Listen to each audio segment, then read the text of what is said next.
Votre actuelle version est souvent le problème. Shalom bien-aimé dans le Seigneur. Notre méditation du jour s'intitule « Votre actuelle version est souvent le problème ». Nous tirons notre texte dans Genèse 12, 4 qui nous dit ceci. « Abraham partit comme l'Éternel lui avait dit, et l'autre partit avec lui. Abraham était âgé de 75 ans lorsqu'il sortit de Charan. » Alléluia. Notre verset du jour est éblouissant.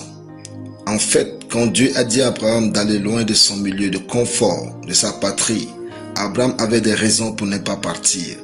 En effet, Abraham avait déjà les moyens. Il aurait pu se dire qu'est-ce qu'il y a encore à vivre. Abraham aurait pu se dire qu'il est très âgé et sa femme aussi. Mais loin de là, Abraham partit comme l'Éternel lui avait dit. Vous ne pouvez jamais connaître Dieu et vous découvrir si votre actuelle version continue de trouver de belles excuses pour ne pas faire ce qu'il vous dit de faire. En vérité, ce ne sont pas les problèmes qui empêchent plusieurs de grandir, d'exceller, de prospérer, de jouir de la vie. Souvent, c'est leur version actuelle qui est l'obstacle principal. En fait, leur actuelle version juge mal leur véritable valeur et ils acceptent. Pourtant, ils valent plus que leur apparence actuelle. Chers frères et sœurs, les choses présentes sont temporaires et vous êtes plus que ce que vous pensez de vous.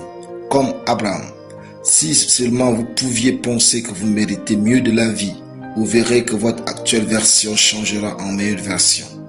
Si seulement vous pouvez penser que Dieu compte sur vous, vous verrez que votre version actuelle changera en une meilleure version. Si seulement vous pouviez penser que vous valez plus que toutes vos erreurs, votre actuelle version disparaîtra. Jésus dit, et personne ne met du vin nouveau dans de vieilles outres. Autrement, le vin fin rompt les outres et le vin et les outres sont perdus. Mais il faut mettre le vin nouveau dans des outres neuves. Marc 2, 22. Dieu ne peut pas faire quelque chose de nouveau pour vous si vous êtes en contact permanent avec votre ancienne façon de penser. N'ayez pas peur d'aller vers la nouvelle version de vous.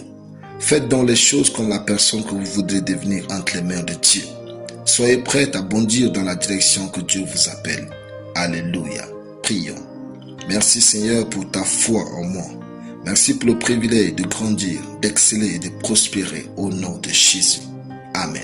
La lecture biblique en une année, 2 Chroniques chapitre 16 à 2 Chroniques chapitre 20. Soyez bénis, c'était le pain du ciel.